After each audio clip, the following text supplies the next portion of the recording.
everybody. I'm Karen Fleshman. I am a lifelong learner and an educator, and I'm a San Francisco public school mom all the way through. And I am running because I feel a deep responsibility as a recent transplant to San Francisco. We came here 10 years ago to ensure that every young person in SFUSD graduates into a next step aligned with their purpose, and that we have the resources to make that happen. And I'm delighted to be here. Thank you very much for having me. And I'm sorry. Okay, thank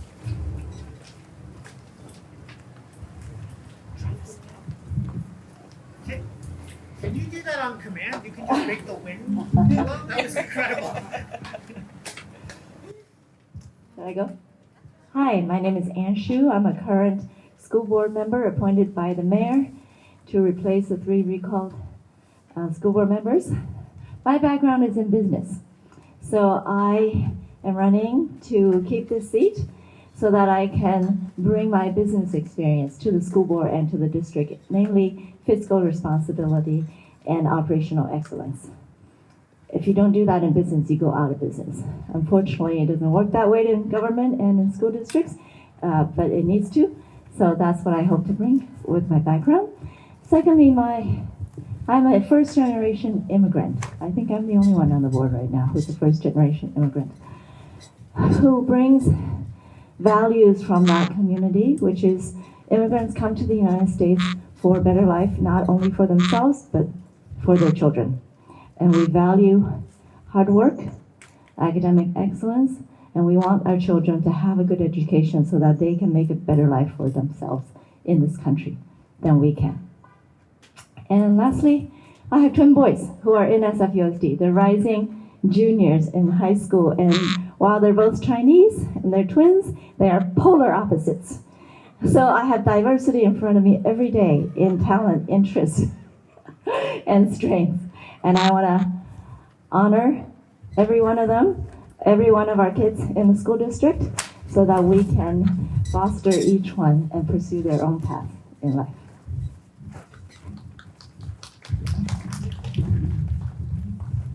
Hi, I'm Lainey Matomedy. I'm working on brevity, so bear with me. Let's see how we do.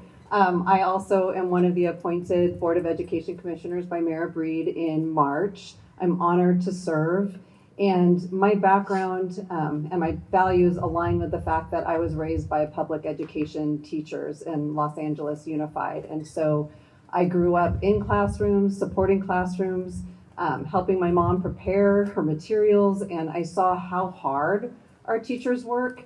And so when I became an SFUSD parent 10 years ago, I've been a parent from preschool in SFUSD all the way through middle school. I was all in for our schools, and I was ready to chip in and make our schools strong and support our teachers. Happy teachers equal happy students, equal happy families, and that's where my heart is.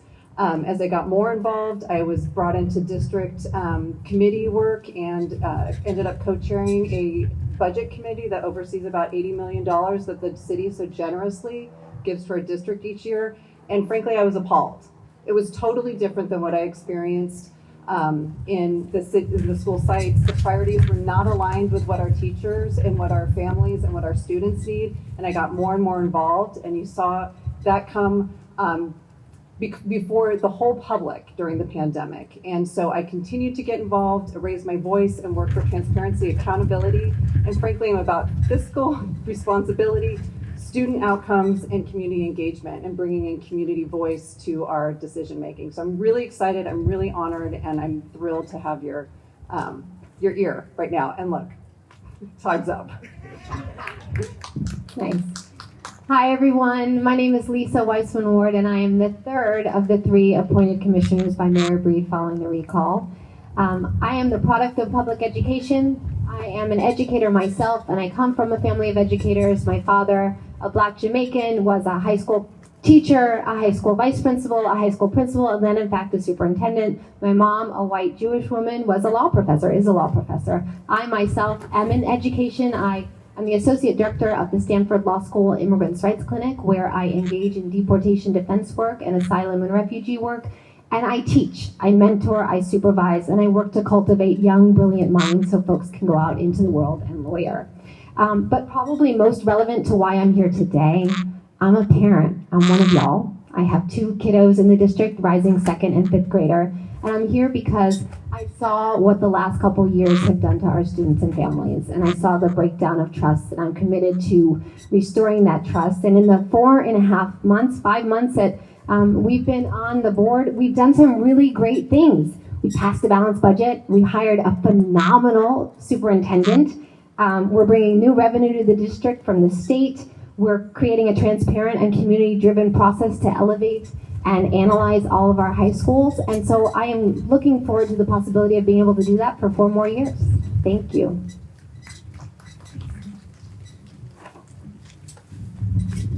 All right, hello everyone. I'm Alita Fisher, and I'm very grateful to be here. Thank you so much for SF Parent Coalition for putting this together. I am a parent of 4 kids. I'm a former foster parent, adoptive parent, and all 4 of my kids have disabilities, learning differences. We're a transracial family, and I was always an active parent. My mom and grandmother were both teachers, so I grew up loving classrooms. I'd go home after school and play school. That's what a education nerd I was. And it really wasn't, I was always an active parent, but I went from active parent to parent activist when I had to start helping my kids navigate the resources and supports they needed at their schools, trying to navigate special education services, trying to fight for what you need in a system that isn't set up to support you and your kids has really what changed my outlook. So I've been engaged and involved as a parent leader in many different advisory committees, working behind the scenes. I changed careers. I'm now a special education advocate. I work with district committees and district leaders behind the scenes to collaborate. And as a special education advocate, I also work to hold folks accountable when we need to as well. So I look forward to sharing more as we move forward.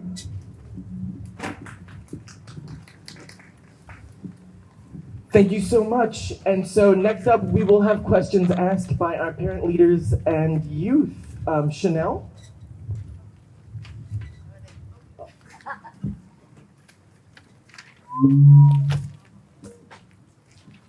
And I should mention that for this round of questions, you will have 2 minutes to answer.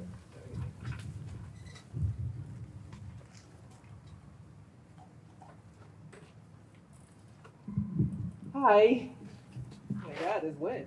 My name is Chanel, as you know, and I'm a mom of 2 kids at San Francisco Unified District, an incoming middle schooler and a high schooler. I heard a lot of talk about equity from our school board over the last 2 years since I started advocating with San Francisco parents, but equity isn't what was happening.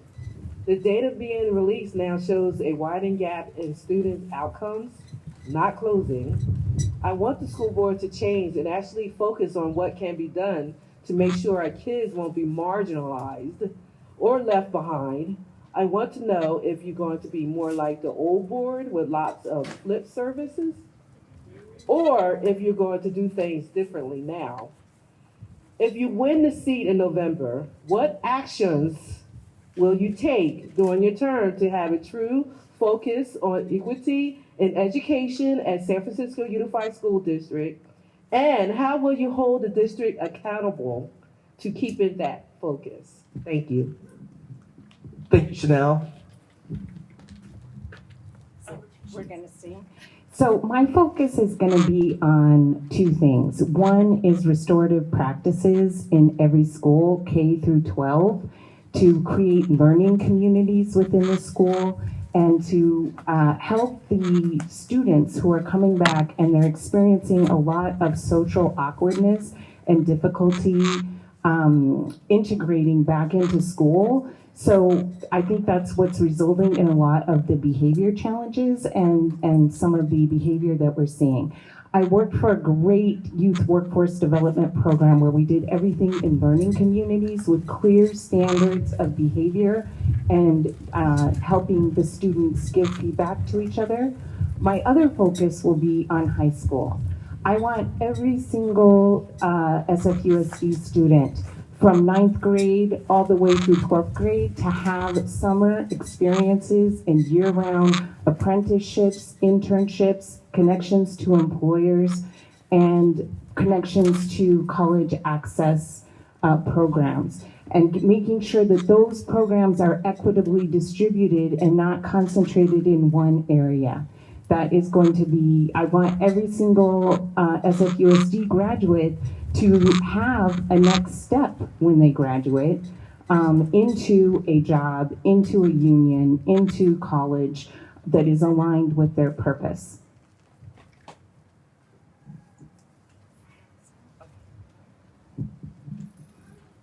Why don't we go? We were actually going to rotate it, but here, why don't we go the other way this time? Oh, perfect. And sorry you're not.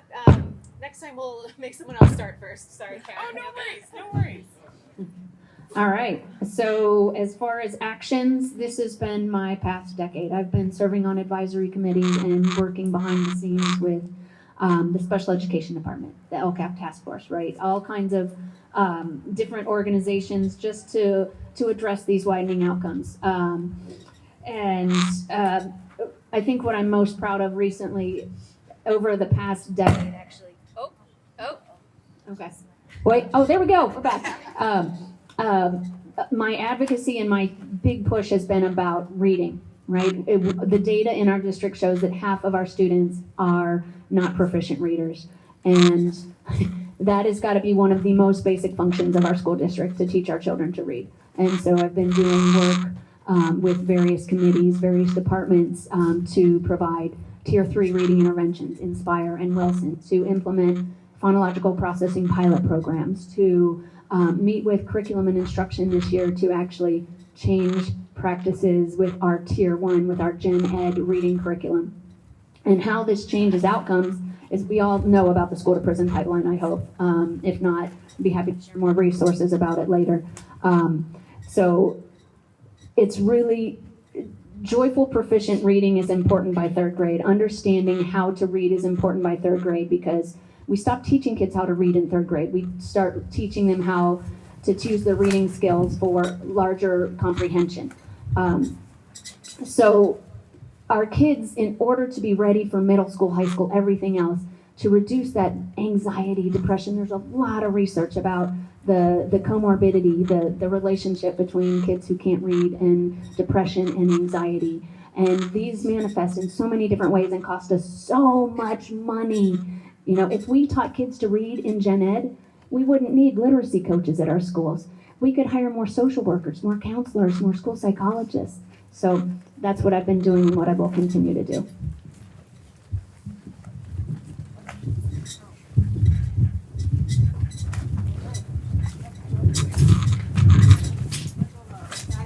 Sorry, I should have brought a hair tie. It's all good. I'm used to hair lying around. Okay. Chanel, this is such a wonderful question and such a big question, and I'm going to try to do my best to do what I can in 2 minutes. Equity is one of the most important concepts in education, and equity and excellence together is what makes the foundation grow, what makes our kids be able to excel. I think that for far too long, we have, and adults being the we, have pitted equity and excellence against each other as if they're at odds or they're mutually exclusive with one another. And I firmly, firmly believe that they go hand in hand, and we cannot have conversations about education if we're not talking about both. And in terms of actions, starting where Alita left off, literacy is key. My kids are at Clarendon, where the literacy rate is in the 90th percentile. If you look at Bret Harte across the district, it's in the 10%.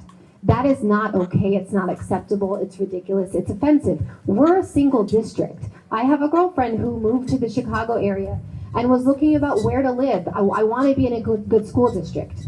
And those types of disparities are across different districts, and we have these disparities in a single district, which needs to end.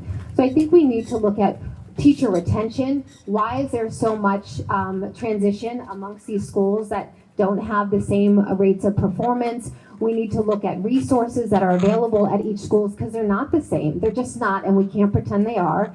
And we need to look and learn from best practices. So there's a really fantastic article in the Standard about John Muir that's doing this incredibly wonderful, innovative stuff around literacy and math that is working. It's working. We're seeing the numbers go up. So we need to learn from one another, best practices in our district, and then apply those best practices across. Thank you. Hair tie. Teamwork makes the dream work. So, to your question regarding, yes, I agree. Thank you, Chanel, for bringing this up. One of the big things that was a source of frustration as I got more involved in central office decision making was the lack of communication about any student priorities. There was a real focus on, we're spending money on this, we're spending money on that, we're spending money on the other thing, but there was no fault, like, where is it going? What actually got funded? Who benefited? Is it working? Is it not working? What can we do more of? How are our teachers being supported? There was no reporting, no tracking, no data assessment, and I hope that you're seeing coming out of this board collectively is a real focus on student outcomes and delivering public education that works for all of our students. That said, we have an incredibly diverse student body. About 20 to 25% of our learners are English language learners. We have about 13% of our students that have IEPs. About half of our students are eligible for free and reduced lunch. We have a huge diversity of experiences that our students have, that our students need, and we also have not been focusing on curriculum and instruction. So the kinds of things that Alita was talking about reflect a lack of investment and really just a focus on like a bunch of inputs that go out the door and no focus on what is working and supporting our teachers to get the professional development they need, to get the instructional supports that they need, and to get the wraparound services at our schools that we need. I'm really excited about a charter amendment that's coming forward that will be allow our schools to be innovative and to bring in resources that are focused on what our school sites need most for the communities that they are serving and determining those in partnership. There's a lot of work to be done, and I'm really excited about the work that is underway. Thank you, Chanel, for that question. A lot of adults have been giving lip service to equity for many years. To me, true equity means serving each and every student, ranging from special ed to higher achieving and everybody in between. I mentioned I have twin boys. They're polar opposites. If you can just cover from one to the other, I think we'll cover everybody. And true equity also means closing the achievement gap that we refer to by pulling up the bottom and not lowering the top. We need to hold higher standards for everybody. And in terms of how to do it, Lisa mentioned we need to look at the schools. I agree. We need to look at every school where especially there are children who are not achieving their potential and figure out why. Is it the curriculum? Is it the wraparound services? And then figure out a solution, whether it's seeing other schools that are working and implementing them. But most importantly, I want us to have metrics. I want us to have goals and metrics and consequences. In business, again, we have goals, whether it's sales goals or other goals, and then if you meet them, you get rewarded. If you don't get rewarded. Maybe there are consequences. I think here, the consequences could be that if this program is not working, then let's stop that and give the money to the other programs that are working. And in business, we trial and error. I think we should be able to do that in our schools as well. Figure out what is working and what is not. But in the end, focus on serving every student and raise the bar for every student.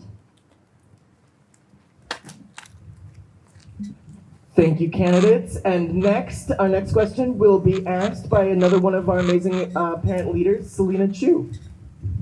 And this time, candidates will also have 2 minutes to answer. And I'm going to draw a name, so you will go first. Lainey.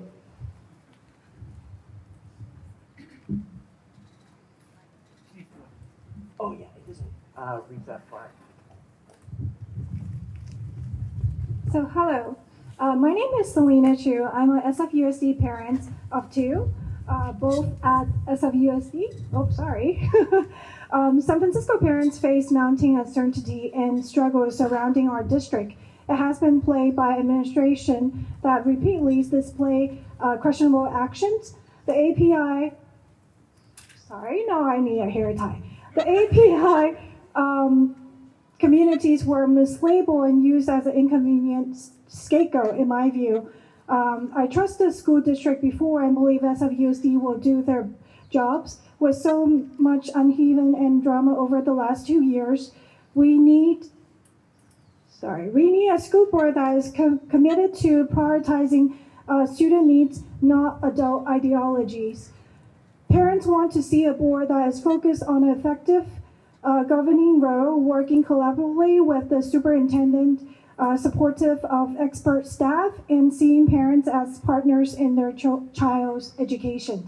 Sorry, a little bit nervous. Okay, so you have candidates, you do have 2 minutes to answer these questions. So what does effective student-centered governance by a school board mean to you? Thank you, Selena. Effective governance means improved outcomes for our students across the board, that we're relentlessly looking at how our students are doing. So kindergarten readiness, literacy at 3rd grade, 8th graders, are they prepared for high school? Right now we have about 40% of our 8th grade graduates are designated as not prepared for high school. In 2021 to 2022, the year that's just ending, that number has jumped to close to 60%.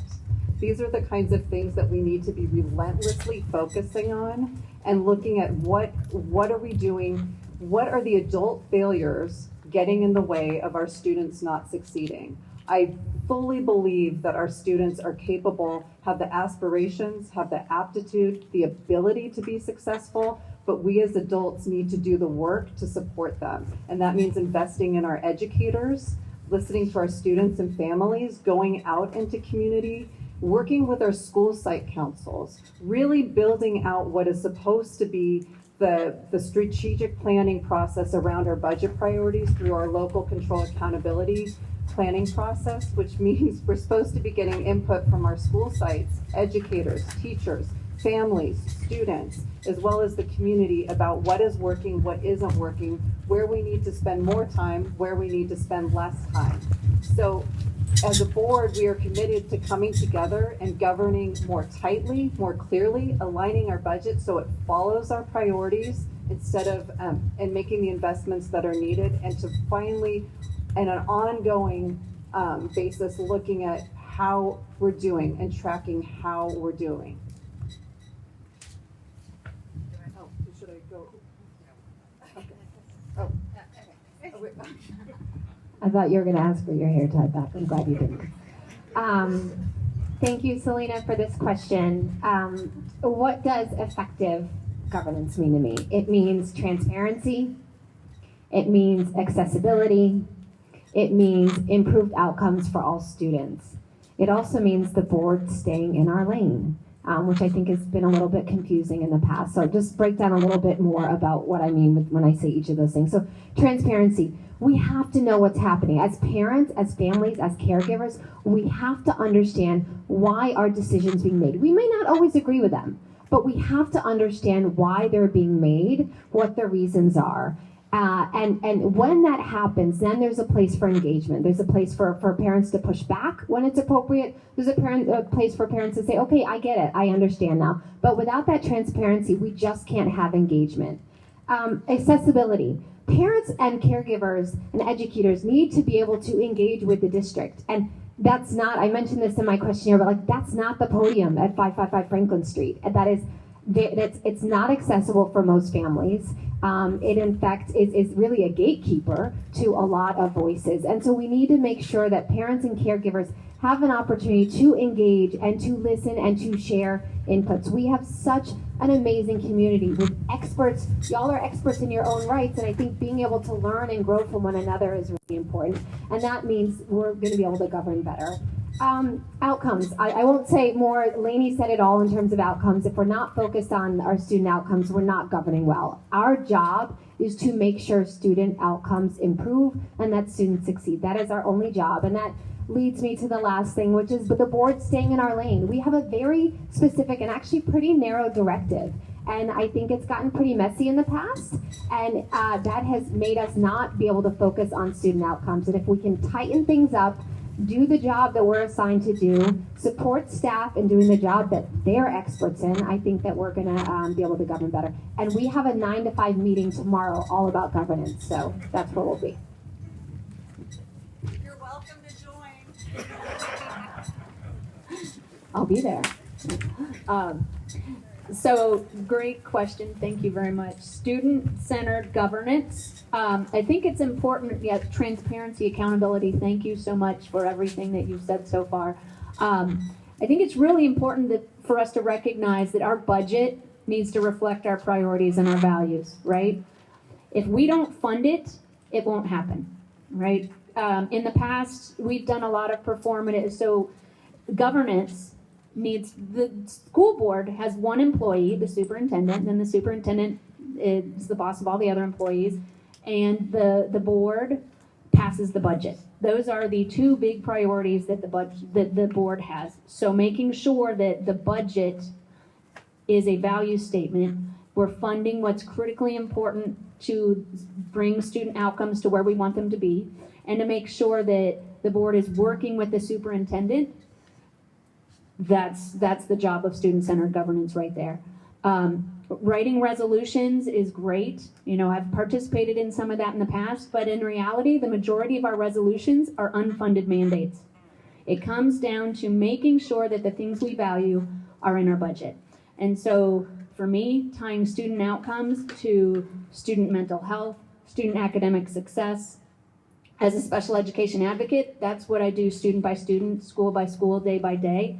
So taking that very individualized approach and bringing it out to the macro level is going to be really, really important. I love that we're collecting more data. I love the huge data dive. Thank you all for driving that.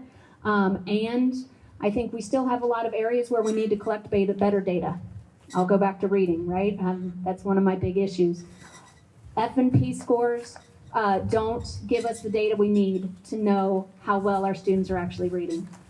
There's a lot of other great, ineffective, very effective low-cost things we can do. Time's up. Oh, man. I think it's very important what we have right here. We need a multiracial coalition of parents and young people. Thank you for being here and for leading this effort, because you need to be part of this conversation too, and come to a shared understanding of what is the current status of SFUSD, what our shared vision and our shared priorities are, so that we're not pitted against each other in budgetary decisions. I'm grateful to the board for passing a balanced budget, and I would encourage us to create a long-term plan, like a 5-year plan, taking into account diminishing enrollment and everything we know about the projection for the budget, so that decisions are not communicated at the last moment and there's all this lurching and anger and frustration. So I envision like a community input process that brings all the stakeholders together, the community, the union, the students and parents, and we come to a shared vision so that we're not pitted against each other in the resource allocation decisions. And I think that what you're holding today, right now, is very important in that.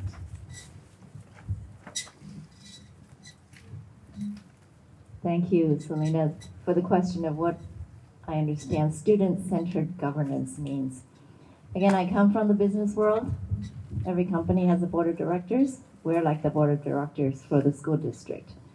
And for the board, actually, it's all about setting priorities. And only 3. Because we don't have enough money and enough attention to focus on more than 3 priorities. So we need to come up with those through the process that others have mentioned that we're starting for the next 3 months. We'll come up with those 3 priorities. And then that includes the top level priorities down to quarterly updates. So priorities need to go all the way down to the micro quarterly level. And then we're going to make metrics and hold people to those, hold the superintendent, our only employee, to those metrics. And there should also be, I mentioned, rewards and consequences. We can actually fire the superintendent. We have that power. We don't have power to fire anybody else below him, but we can fire him. But really, rewards and consequences, that's what makes businesses work efficiently and effectively, and that's what should make our school district work efficiently and effectively. And then, yeah, that's it. Thank you so much, candidates. How's everybody doing? You can do, come on, you can do better than that. I'm really excited to introduce one of our youth leaders, Adriana, who's going to ask the candidates their final question. Do you want to pick? We'll see who goes first. Alita. Great, it's so good to be here. My name is Adriana Zhang. I've been an SFUSD student all my life. I attended Robert Louis Stevenson Elementary, AP GNA Middle, and I recently graduated Lowell High School, where I'll be attending Stanford next fall. Thank you. But that also means I just navigated through the college application process. While Lowell has a college center, this isn't true for many high schools in San Francisco. Also, just because that we have a college center doesn't mean that it was easily accessible for everyone, nor were there enough college counselors to adequately help all the students who needed it. And so I want to share data that was just released that although high school graduation rate is increasing, SFUSD's college readiness rate is still alarmingly low, particularly for Black and Latina students. So my question to you all is, what moves will you make on the school board to ensure that students are fully prepared for college or careers by the time that they graduate SFUSD? And if you have concrete examples, that'd be really helpful. Well, congratulations, and have fun at Stanford this year. This is near and dear to my heart. My second daughter, Diamond, actually just graduated from Mission High School and is heading off to Sonoma State after getting into UC Santa Cruz. Let's see, I won't go through the list. That'll take up the whole 2 minutes. But a big part of her success, so at Mission, we've got the Mission Foundation. A lot of the high schools have supports, and advisory is basically almost like college prep at Mission for in Mr. Velez's advisory. He's amazing. Our Mission Foundation gives him an open checkbook, basically. If he needs to pay fees for AP tests, if he needs to pay fees for college admissions, for the things that actually are part of what make it inaccessible, he does. And then the foundation reimburses him. We're lucky to have the foundation. Not everyone does, right? So also dual enrollment is huge. At Mission, we've got programs like Fire Sciences, where you take dual enrollment classes. Graduating with college credit on your transcript gives you such a leg up, even over AP and honors classes.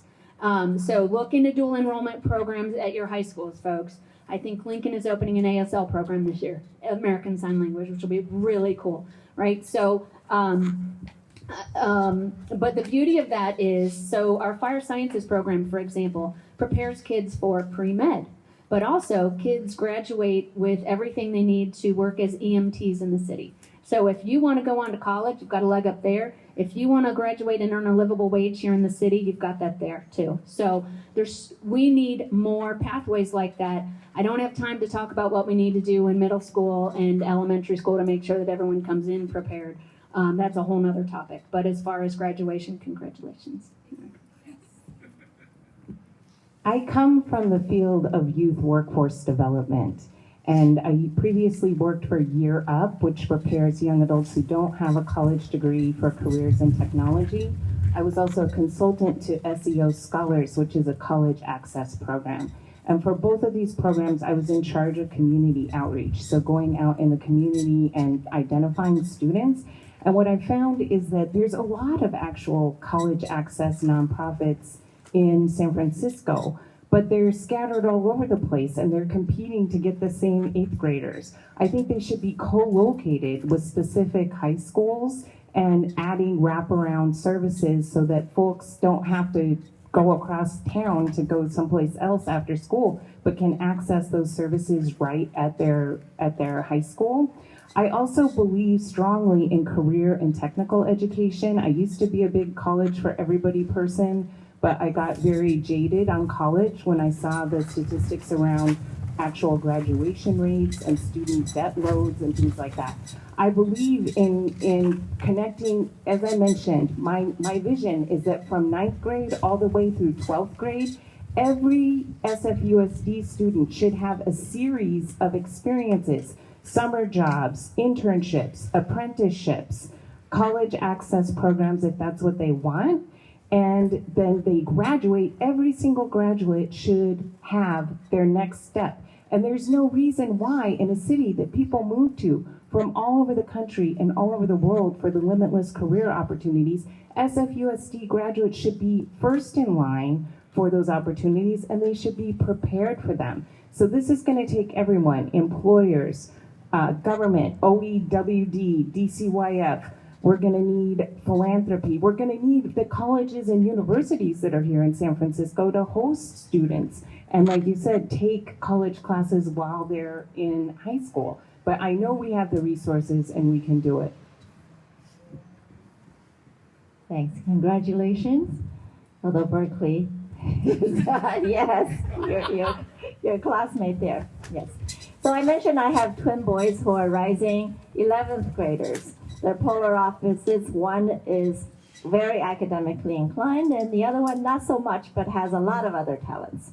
So I think for the academically inclined, we should have more honors classes, more AP classes, so they are college ready. And for the others, my two colleagues here have already mentioned that we should expand the CTE program, the Career Tech Education Program. It can not only prepare you for college, as well. It also gives you exposure to the industry that you might want to join after high school if you don't want to go to college. And also one of the great things that I found as an immigrant is that in the United States, you can go to college at any age. Not so in many other countries, including China. If you don't go to college after high school, you can't go to college. But here you can go at age 95, and people have done it. So it's perfectly okay for them to find out through a CTE pathway that they might want to do a culinary academy and do that for a few years and then realize that, oh, they want to change career or they want to go to college. And you know, it's better to have, for the student to want to go to college than for the parents say, you got to go to college. Okay? So having real life experiences would help. And I am actively, because of my business background, actively working to re-engage the business community across San Francisco so that we can offer higher quality and more CTE pathways for our students. Thanks, Adriana, for your question. This really goes at the heart of a big part of my motivation to be in this role.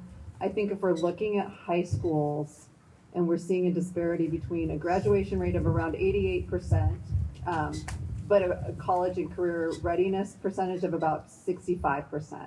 So we're wasting some kids' time. We're wasting 20% of kids' time in those programs. If they want to go out and do something else, they're going to have to make up for credits they should have had access to in high school. So there's definitely a look at the portfolio of high schools, and that's why 7-0, this board moved forward to take a hard look at our portfolio of high schools. Not just focus on one, not just focus on two, but be clear about what is it that we're offering to our students, how are we supporting them, and where are we failing to do the work, and how can we do better? I'm going to give this example. We do not, as a district, publish a course catalog of our high schools. I'm going to say that again. As a district, we do not publish a course catalog of the basic courses that we offer to our students. Not the electives either, not the athletics pathways, not the career and technical pathways. This is inexcusable, and it is abnormal. It is not acceptable. This is not what other districts do.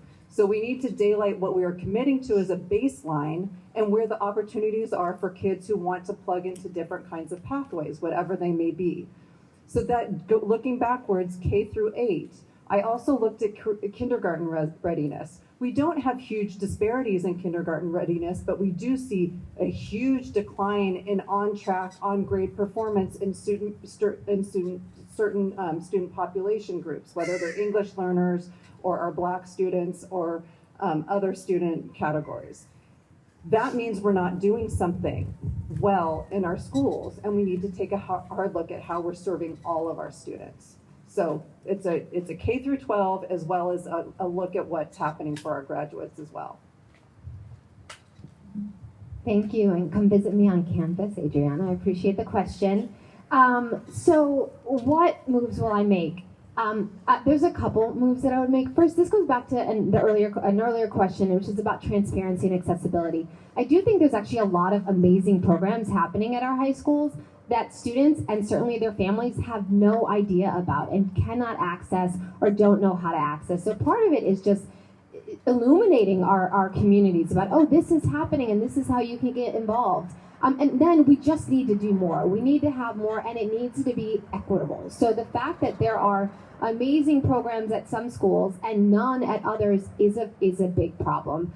I think increasing programs like AVID, which are known to do amazing things for first gen, for folks that don't have the privilege of having parents who've gone through the college application experience, that's a real privilege. If your parent has done it, they're going to have access to a lot of information that a parent that hasn't gone through that process. So having access to those things is really, really important. I also want to sort of lean into one of the things that I think both Karen and Anne mentioned, which is that for far too long we've decided that it's sort of a college readiness or bust.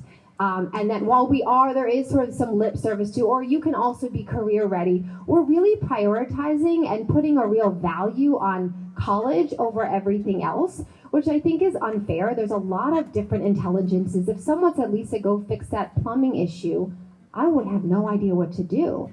I'm a really smart person. That's just not part of my skill set, not my intelligence. And so I think we want to honor and uplift and recognize that folks learn and can excel and do amazing things in different ways. We have a really strong union city. We can get folks involved in apprenticeships. We can get folks involved with good paying jobs with benefits.